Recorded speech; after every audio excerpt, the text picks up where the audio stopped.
Selamat hari Minggu, umat yang terkasih. Pada hari ini kita akan kembali beribadah di rumah kita masing-masing.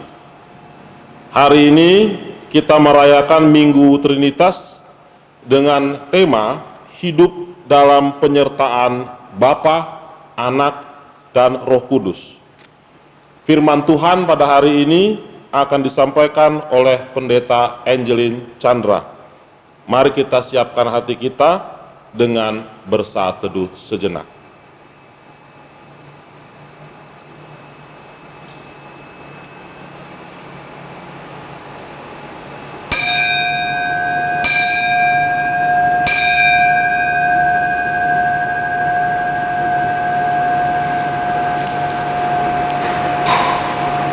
Ya Tuhan, Tuhan kami, betapa mulia nama-Mu di seluruh bumi.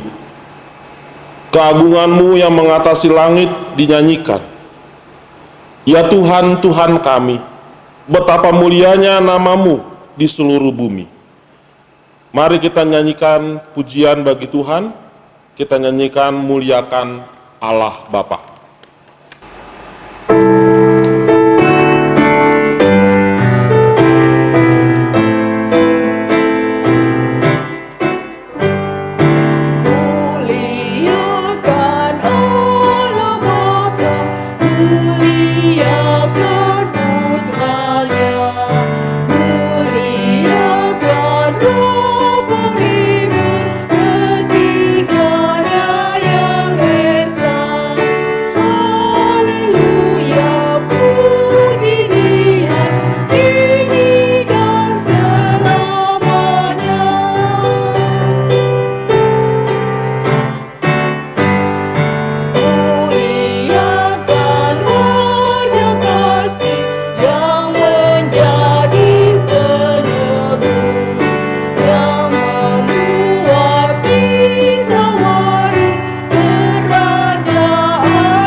Saudara, mari kita bersatu di dalam doa.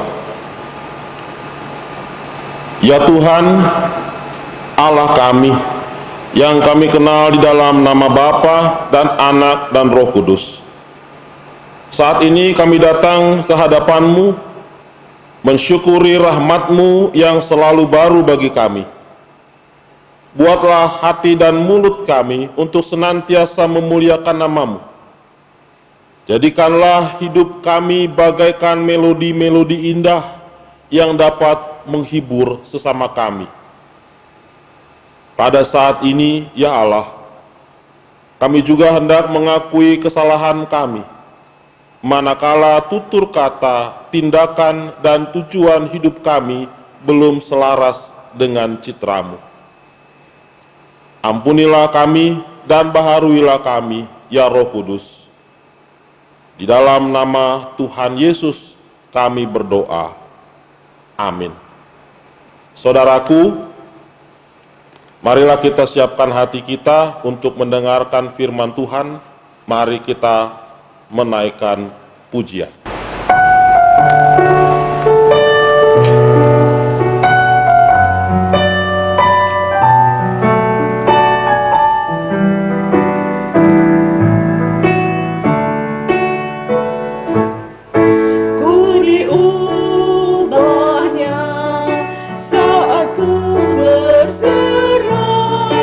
Berserah kepada Yesus.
tiba saatnya kita mendengarkan firman Tuhan. Mari saudaraku, kita bersatu di dalam doa. Ya Allah Trinitas, pandulah kami untuk menelusuri kebenaran firman-Mu, agar kami tidak tersesat di jalan kehidupan ini. Layakkanlah hamba-Mu yang akan menyampaikan titah-Mu, dan mampukanlah kami semua untuk dapat menjadi pelaku-pelaku firman-Mu. Di dalam nama Bapa, Anak, dan Roh Kudus kami memohon. Amin. Saudaraku, marilah kita bersama-sama menyiapkan diri kita membaca firman Tuhan. Mari kita membuka Injil Matius, pasalnya yang ke-28, ayatnya yang ke-16 sampai dengan 20. Injil Matius pasal 28 ayat 16 sampai dengan 20. Dengarkanlah Injil Tuhan Yesus Kristus. Dan ke-11 murid itu berangkat ke Galilea, ke bukit yang telah ditunjukkan Yesus kepada mereka. Ketika melihat Dia, mereka menyembahnya, tetapi beberapa orang ragu-ragu. Yesus mendekati mereka dan berkata, "Kepadaku telah diberikan segala kuasa di sorga dan di bumi. Karena itu pergilah, jadikanlah semua bangsa muridku, dan baptislah mereka dalam nama Bapa dan Anak dan Roh Kudus. Dan ajarlah mereka melakukan segala sesuatu yang telah kuperintahkan kepadamu. Dan ketahuilah aku menyertai kamu senantiasa sampai kepada akhir zaman." Sampai sedemikian pembacaan firman Tuhan. Yang berbahagia ialah setiap kita yang mendengarkan firman Allah dan yang memeliharanya. Haleluya.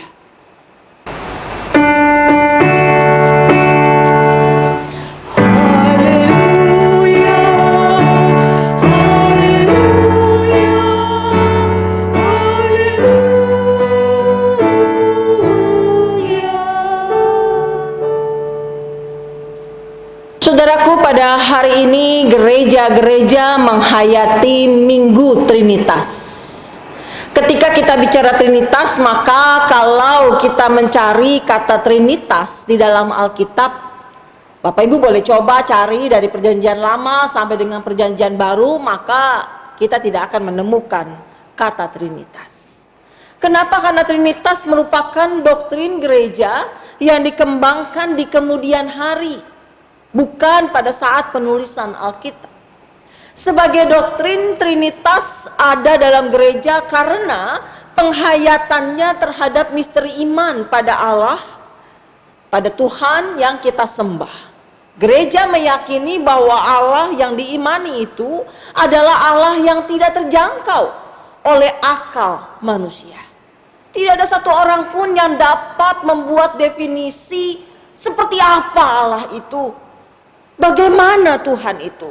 Maka gak heran kalau ada ungkapan, jika engkau dapat mendefinisikan siapa Allah, maka Allah yang kau definisikan itu sudah bukan lagi menjadi Allah. Saudara, ungkapan ini menjelaskan bahwa kekuasaan Allah itu tidak akan dapat dimengerti oleh manusia. Bayangkan, Allah yang menciptakan dunia dengan segala isinya ini mau dipahami oleh akal manusia yang hanya sebesar ini. Tidak mungkin. Tidak mungkin. Lalu kalau Allah tidak dapat dimengerti dengan akal manusia, kenapa doktrin Trinitas dipertahankan gereja bahkan dirayakan secara liturgi? Hari ini adalah Minggu Trinitas. Saudara-saudara yang dikasihi oleh Tuhan Yesus Kristus, menghayati dan merayakan Trinitas bukan berarti harus mengerti semua hal tentangnya. Walaupun ini seringkali dipertanyakan terus-menerus, seringkali menjadi bahan orang berdebat satu dengan yang lain. Oh, engkau menyembah tiga Allah dan seterusnya. Menghayati Trinitas bukan berarti harus memahami, mengerti dengan akal, rasio yang Tuhan ciptakan. Menghayati itu dapat dilakukan melalui pengalaman atau mengalami dan merasakan karya Trinitas, Bapa, Anak, dan Roh Kudus. Nah saudara, yang namanya pengalaman, maka pengalaman itu bisa berbeda-beda antara orang yang satu dengan orang yang lain. Pengalaman yang berbeda-beda itu menunjukkan bahwa Allah mengasihi umatnya sesuai dengan keunikan setiap pribadi.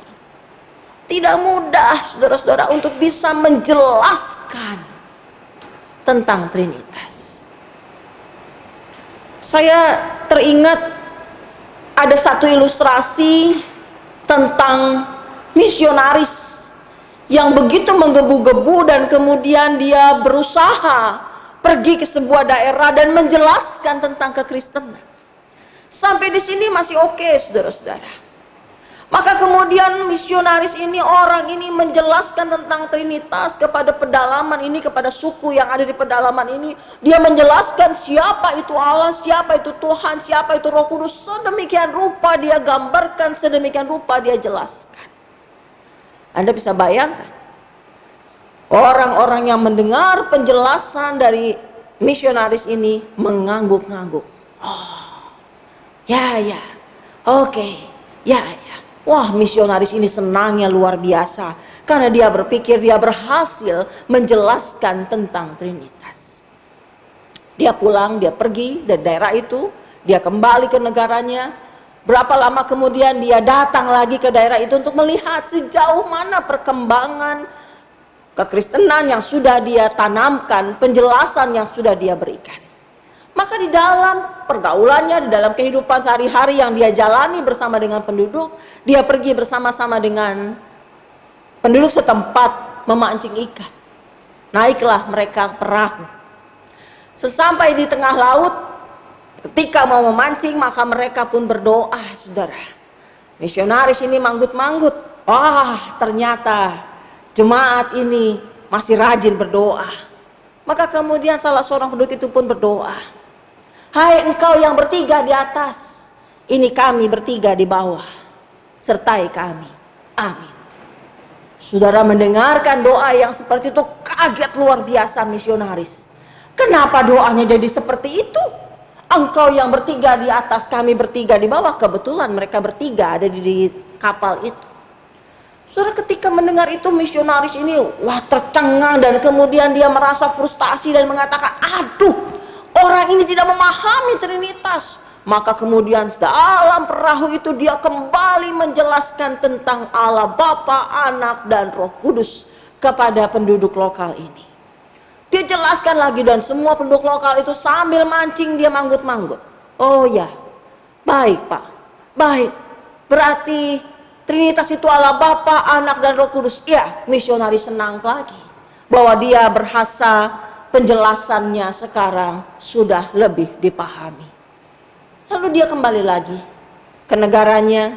Setahun kemudian dia kembali lagi. Dan ketika dia naik perahu, kemudian bersama dengan orang-orang yang sama itu, mereka kembali mau berdoa. Dan pada saat mau berdoa mereka diam. Mereka tidak bisa berkata-kata. Saya mesti ngomong apa di dalam doa ini? Bagaimana caranya saya berdoa? Sang misionaris pun diam, tertunduk, lesu, dan kemudian dia menyadari akan keadaannya. Tidak mungkin menjelaskan Trinitas dengan rasio manusia.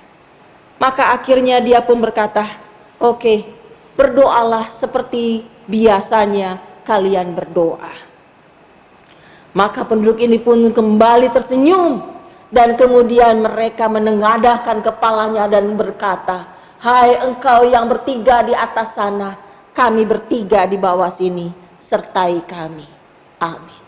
Saudara-saudara yang dikasih Tuhan, pengalaman yang unik ketika penduduk ini boleh merasakan keberadaan Trinitas di dalam pengalaman sehari-hari, walaupun hanya dengan mengatakan engkau bertiga di atas dan kami bertiga di bawah.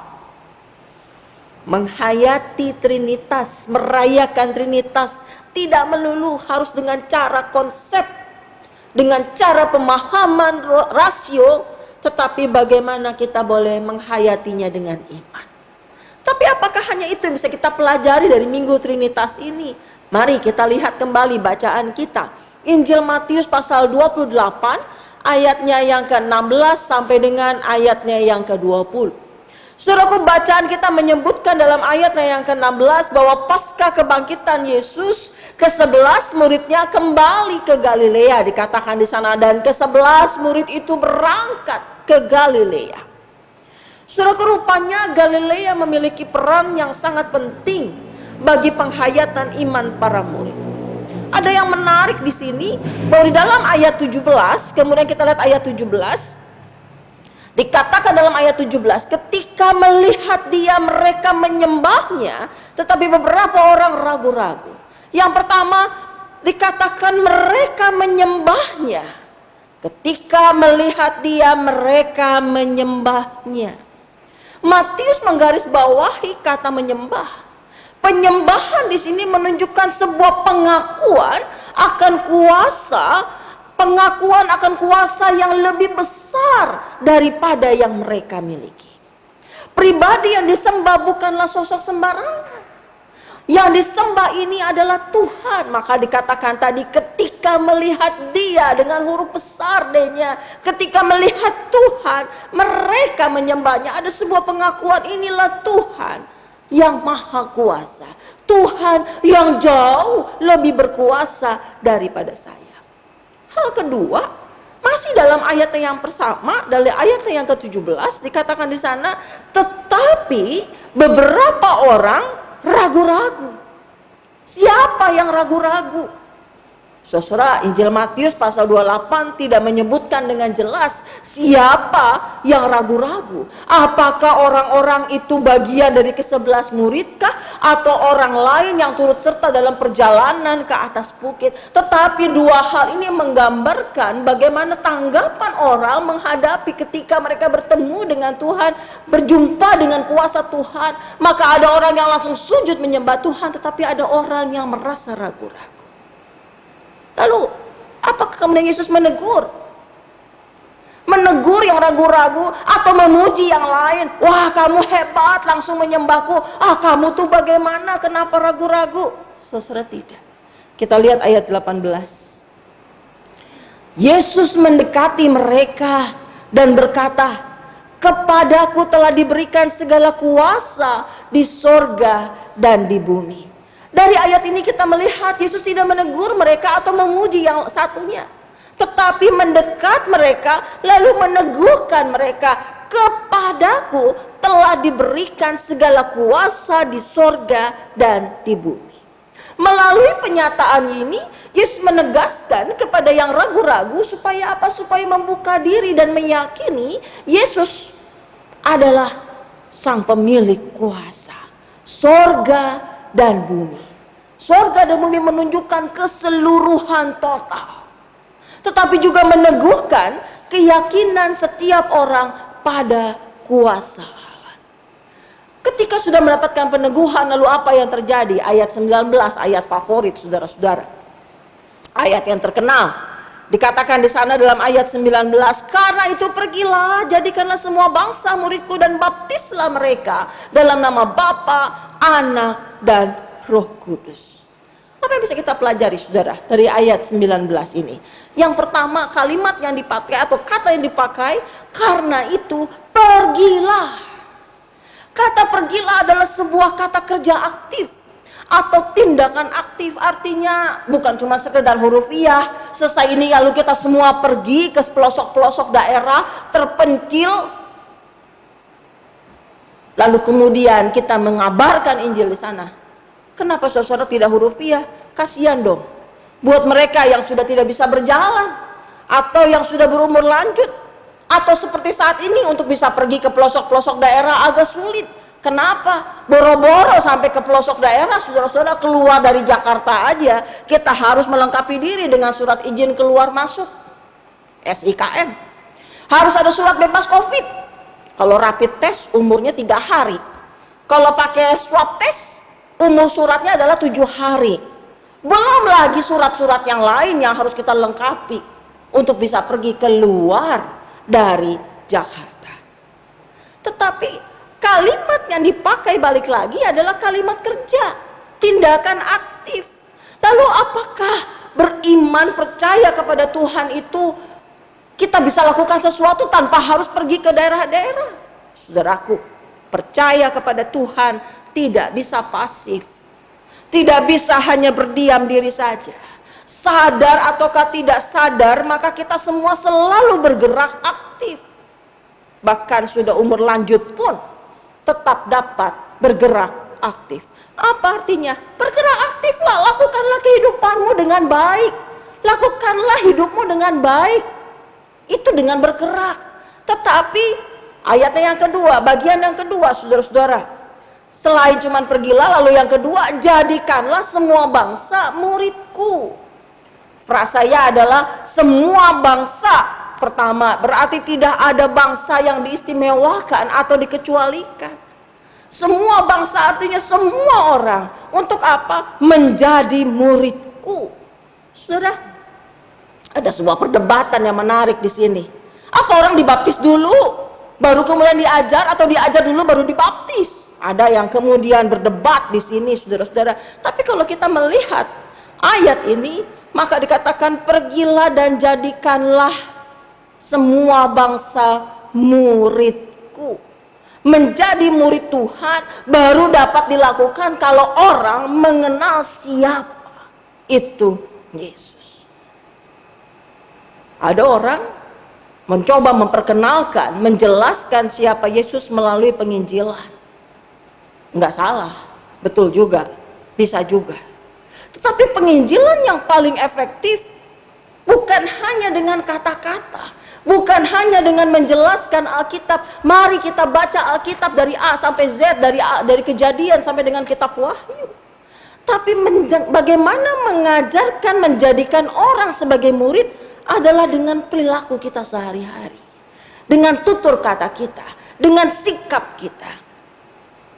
Saudaraku, banyak kali orang membedakan antara kehidupan jasmani dengan rohani. Ketika di gereja, ketika dalam saat-saat ibadah menjadi sangat saleh, baca Alkitab, berdoa panjang dengan bahasa yang sangat indah, tetapi kemudian kehidupan tidak mencerminkan kehidupan murid Tuhan. Bagaimana bisa memperkenalkan Yesus? Bagaimana bisa memperkenalkan Allah Trinitas kalau kehidupan kita tidak mencerminkan kehidupan murid Tuhan? Maka yang harus dilakukan adalah jadikanlah semua bangsa muridku, memperkenalkan Tuhan dengan apa? Dengan tutur kata kita, dengan sikap kita, dengan teladan hidup kita. Kembali saya teringat pada satu ilustrasi, saudara-saudara. Cerita seorang ibu dengan anaknya yang masih usia balita.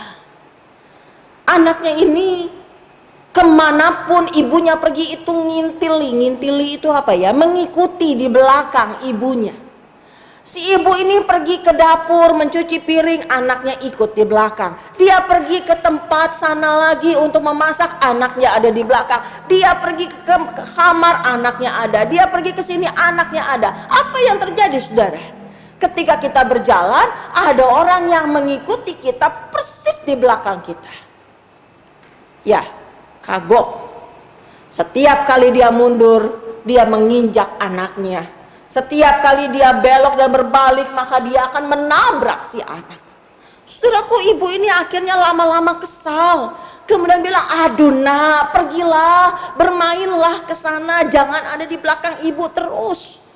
Kemudian anak ini menjawab, guru sekolah minggu saya meminta saya untuk mengikut Yesus, mama. Tetapi saya tidak bisa melihat Yesus, saya tidak bisa melihat Tuhan. Yang saya lihat adalah mama, maka saya mengikuti mama. Saudara yang dikasihi oleh Tuhan Yesus Kristus, sang ibu pun terdiam mendengar perkataan itu. Tetapi bukankah ini yang terjadi dalam kehidupan kita? Memperkenalkan Tuhan, mengajarkan orang menjadi murid Tuhan harus dilakukan bukan cuma dengan verbal, dengan menginjili, tetapi bagaimana juga dengan tutur kata sehari-hari kita, dengan sikap hidup kita. Maka yang ketiga, Baptislah mereka dalam nama Bapa, Anak, dan Roh Kudus. Rumusan baptisan ini menunjukkan sebuah persekutuan atau relasi yang erat antara kehidupan dan karya Yesus dengan Bapanya serta di dalam Roh Kudus. Maka di sini Trinitas menjadi sebuah hal yang bukan sekedar sebuah rasional, sebuah definisi, tapi bagaimana Trinitas menjadi sebuah persekutuan ilahi yang akrab. Bagaimana tiga ini kemudian menjadi satu kesatuan yang utuh dan menjadi sebuah relasi yang sangat-sangat erat di dalamnya. Maka ketika dikatakan dibaptis dalam nama Bapa, Anak, dan Roh Kudus, maka itu berarti kita dihisap. Anda dan saya dihisap masuk ke dalam relasi persekutuan Trinitas. Pendeta Yoas Adi Prasetya mengatakan terhisap dalam persekutuan itu berarti pribadi dalam persekutuan secara sederhananya dikatakan manusia mencerminkan persekutuan ilahi di dalam kehidupan komunal dan sosial di dalam dunia. Artinya keberadaan kita, kehidupan kita itu mencerminkan sebuah relasi yang erat ada di dalam relasi ilahi Trinitas. Maka kalau kita melihat dengan cara seperti ini, Trinitas menjadi sebuah pengalaman iman yang kita alami sehari demi sehari. Trinitas bukan sesuatu yang harus kita pahami sedemikian rupa, yang harus kita definisikan dengan sangat jelas, yang harus dapat kita katakan, uraikan dengan sangat baik. Tetapi Trinitas menjadi satu hal yang bermakna ketika itu dikaitkan dengan relasi dan karyanya di dalam dunia bagi saudara dan saya. Manusia, saudara dan saya, bahkan seluruh ciptaan diundang untuk berpartisipasi, diundang untuk mengambil bagian di dalam persekutuan Allah Trinitas ini. Maka artinya kita boleh ikut serta menari di dalam tarian ilahi, ikut berkarya di dalam karya ilahi. Anda dan saya diundang untuk mengikuti alur dari Bapa menuju Bapa. Artinya apa, saudaraku? Bahwa hidup kita ini adalah anugerah Tuhan. Segala yang kita miliki juga adalah pemberian Tuhan. Maka apa yang kita lakukan sesungguhnya adalah untuk kemuliaan nama Tuhan. Ayat 20 mengatakan, ajarlah mereka melakukan segala sesuatu yang telah kuperintahkan kepadamu. Pengajaran yang paling efektif tadi saya katakan adalah dengan teladan, dengan kehidupan sehari demi sehari, dengan kesaksian hidup. Maka biarlah di sini kita boleh mengambil bagian di dalam Minggu Trinitas ini. Bagaimana kita boleh menjalani kehidupan kita di dalam tarian ilahi, persekutuan kita dengan Allah Bapa, Anak, dan Roh Kudus, merasakan dan mengalami karya Tuhan di dalam kehidupan kita, dan kemudian menyalurkannya bagi setiap orang yang berjumpa dengan kita. Tuhan menolong kita semua. Amin. Saat hening bagi kita.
Dengan berdiri, marilah kita menyatukan diri dengan gereja sepanjang abad dan segala tempat untuk bersama-sama mengikrarkan pengakuan iman rasuli. Aku percaya kepada Allah, Bapa yang Maha Kuasa, Khalik langit dan bumi, dan kepada Yesus Kristus, anaknya yang tunggal Tuhan kita, yang dikandung dari Roh Kudus, lahir dari anak darah Maria, yang menderita sengsara di bawah pemerintahan Pontius Pilatus, disalibkan, mati dan dikuburkan, turun ke dalam kerajaan maut. Pada hari yang ketiga, bangkit pula dari antara orang mati, naik ke surga, duduk di sebelah kanan Allah, Bapa yang Maha Kuasa, dan dari sana akan datang untuk menghakimi orang yang hidup dan yang mati. Aku percaya kepada Roh Kudus, gereja yang kudus dan am, persekutuan orang kudus, pengampunan dosa, kebangkitan orang mati, dan hidup yang kekal. Amin. Silakan duduk kembali. Bapak Ibu yang dikasih Tuhan, mari kita tundukkan kepala kita mau menaikkan doa syafaat kita, mari kita berdoa. Ya Tuhan Allah, Bapa kami, pada saat ini kami datang ke hadapan-Mu Tuhan.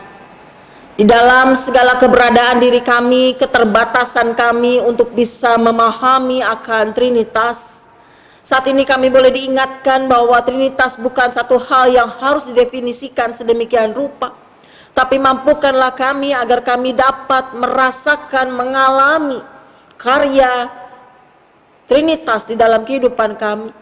Dan jadikanlah kami sebagai alat dalam tangan-Mu Tuhan, sehingga kami juga boleh meneruskan karya yang kami terima, karya yang kami alami itu kepada orang-orang di sekitar kami. Pada saat ini Bapa, kami ingin berdoa secara khususnya untuk bangsa dan negara kami.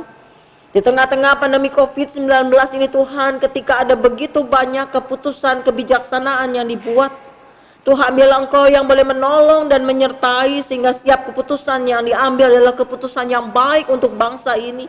Berikanlah hikmat kepada para pemimpin-pemimpin negara kami, baik presiden dengan jajarannya, bahkan juga sampai ke tingkat-tingkat yang paling kecil di daerah-daerah sekalipun.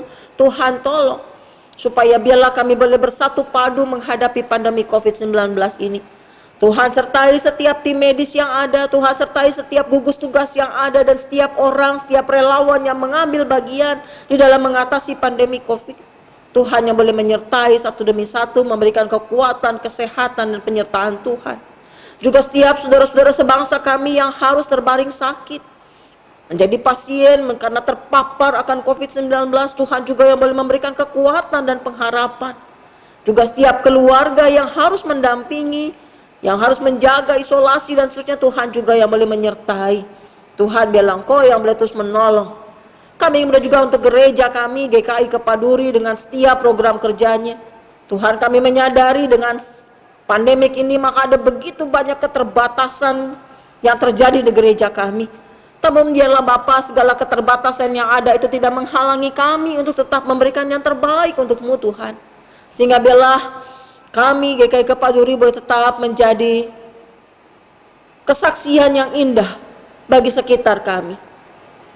Secara khusus kami ingin berdoa bagi setiap jemaat kami, umat kami di masa pandemi ini.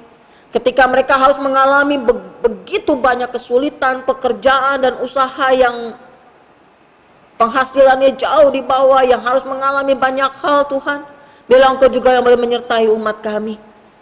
Tuhan yang boleh menolong, memberikan kekuatan. Tuhan yang boleh menyertai satu demi satu. Mereka boleh tetap melihat kasih setia Tuhan di dalam setiap hal yang mereka boleh dapatkan dalam kehidupan ini. Mampukanlah kami, umat Tuhan, untuk tetap bersyukur dalam setiap hasil jeripayah yang kami terima. Tuhan, kami teringat akan anggota jemaat kami yang sakit, teman kami yang sakit, saudara kami. Kami teringat akan Ibu Sinta Sutardi, Ibu Mariati Chandra, Bapak Johan Hartono, Saudari Areta, Bapak Yahya Wangsa Saputra, Ibu Teli Kurniawan, Bapak Yevon Stege, Ibu Anita, Bapak Cendana Wiraya, Ibu Oni Nugraha, Oma Linda Tandayu, Bapak Heri Setiawan, Bapak Karel Katusiktimu, Ibu Isnarti Hananto, Ibu Elisa Chandra, Saudari Joyce, Ibu Kitty, dan mungkin masih banyak lagi yang lain Tuhan yang kami tahu saat ini sedang terbaring sakit. Tuhan, biarlah Engkau yang boleh menolong mereka satu demi satu di dalam kelemahan tubuhnya saat ini. Tuhan berikan kekuatan, Tuhan berikan kepada mereka iman yang teguh di dalam mengatasi setiap kelemahan tubuhnya. Bapak yang boleh menolong setiap obat-obatan, setiap perawatan yang mereka terima, biarlah itu boleh menolong mereka dalam memulihkan dirinya. Bapak, kami berdoa juga untuk setiap teman-teman kami yang berulang tahun sepanjang minggu ini. Kami mengucap syukur bersama dengan Bapak Eko Junianto Hadiputro, Ibu Linda Tandayu, Ibu Amelia Dewi Solihin, Ibu Titi Surwangi Cahyadi, Ibu Min Setiadi, Bapak Matius Kusnadi, Ibu Alexandra C. Paruntu, Ibu Listiani Rumantir, Bapak Hadi Winata, Ibu Lim Siatngo, Bapak Tommy Marulisi Manungkalit, Bapak Bonasan, Saudari Yunita Puji Astuti, Saudari Gracia Stefani, Bapak Susanto Prabara Harja, Bapak Josuanto Lukita, Bapak Daniel Lukita. Bapak, biarlah Engkau yang terus menyertai saudara-saudara kami ini. Kami mengucap syukur bersama dengan mereka ketika Engkau menambah usia 1 tahun lagi. Biarlah Engkau yang terus menyertai dalam kehidupan, di dalam setiap aktivitas, sehingga apa yang dikerjakan semuanya adalah baik seturut dengan kehendak-Mu. Terima kasih ya Tuhan. Kami naikkan doa kami yang jauh dari sempurna ini hanya dalam nama Tuhan kami Yesus Kristus yang sudah mengajarkan kami berdoa.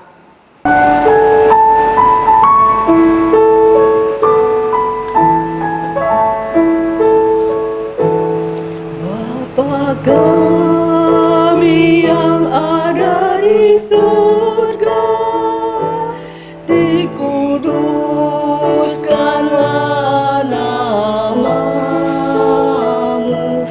datanglah kerajaan-Mu, jadilah kehendak-Mu di bumi seperti di surga. Berilah kami pada hari ini makanan kami yang secukupnya, dan ampuni kesalahan kami seperti kami ampuni yang lain, dan jauhkan kami dari pencobaan, lepaskanlah kami dari yang jahat, sebab Engkau yang punya kerajaan serta kuasa dan kemuliaan sampai selama-lamanya.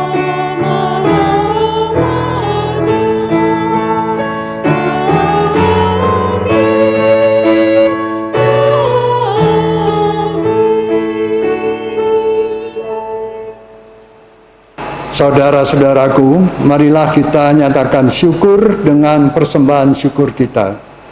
Persembahan di minggu ini di awal bulan seperti biasa, kita memberikan persembahan bulanan atau persepuluhan, serta persembahan mingguan. Persembahan dapat disampaikan melalui transfer ke rekening BCA GKI Kepaduri dengan nomor rekening 198310444. Juga dapat melalui scanning QR code atau juga bisa melalui OVO, GoPay, Link, dan BCA Mobile. Persembahan dapat juga diserahkan ke gereja di kantor tata usaha pada jam kerja. Amplop dituliskan nama atau nomor anggota serta jumlah persembahan. Persembahan bulanan, persembahan mingguan dapat juga dikumpulkan dan dipersembahkan pada waktu ibadah kita sudah kembali berjalan normal. Firman Tuhan yang melandasi persembahan syukur kita terambil dari 2 Korintus 9 ayat 7 yang demikian bunyinya. Hendaklah masing-masing memberikan menurut kerelaan hatinya, jangan dengan sedih hati atau karena paksaan, sebab Allah mengasihi orang yang memberi dengan sukacita. Mari kita naikkan pujian, sekarang beri syukur.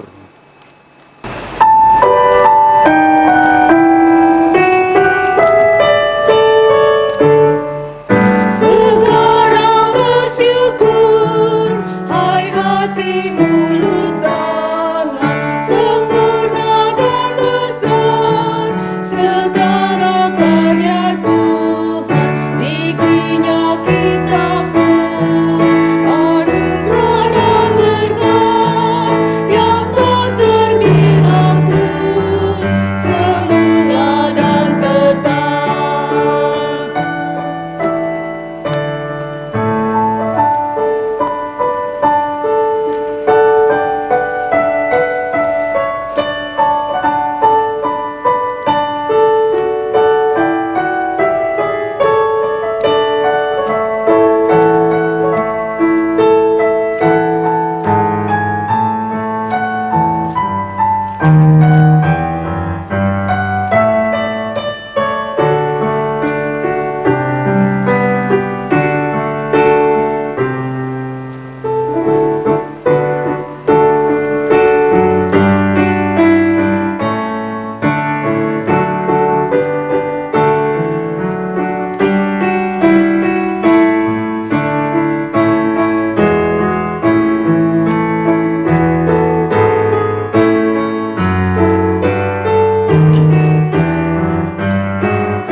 Mari kita bawa persembahan kita di dalam doa.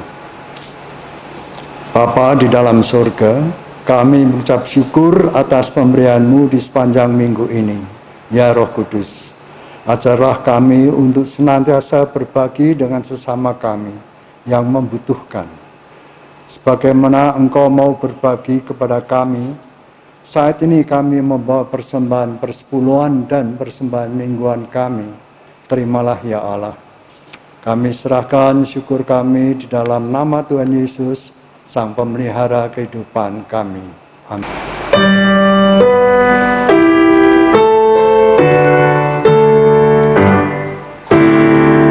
Pujilah Halik semesta, semua segala dunia, surga dan bumi puji terus, sembah Bapa Roh Kudus.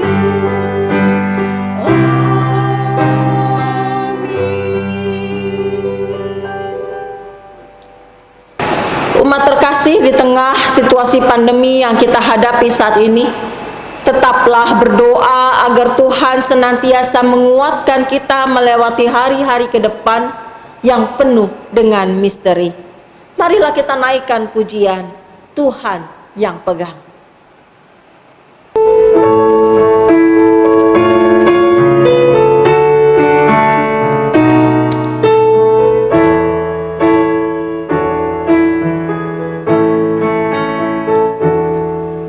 Aku takkan hari esok, namun langkahku tegar, bukan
lindungiku tetap, meski susah perjalanan,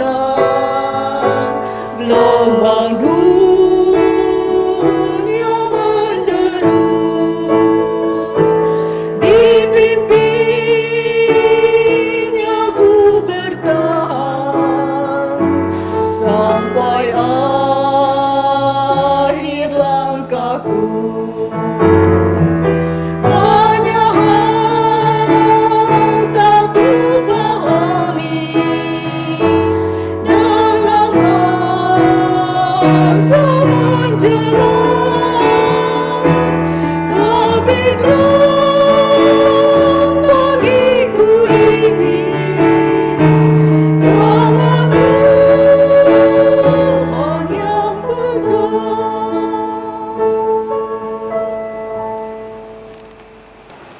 Saudaraku, tetaplah semangat menjalani hari-harimu dan terimalah berkat Allah Trinitas. Kasih karunia Tuhan Yesus Kristus dan kasih dari Allah Bapa serta persekutuan Roh Kudus menyertai saudara sekalian kini dan selamanya. Amin. Haleluya, haleluya, haleluya,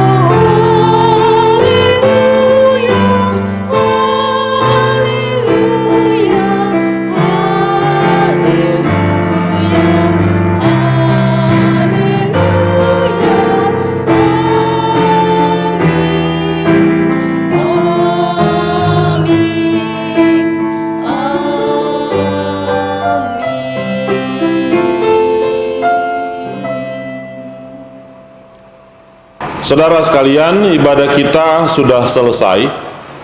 Tetap jaga kesehatan dan senantiasa bersukacita di dalam menjalankan keseharian Anda. Selamat hari Minggu. Allah Trinitas memberkati kita semua. Amin.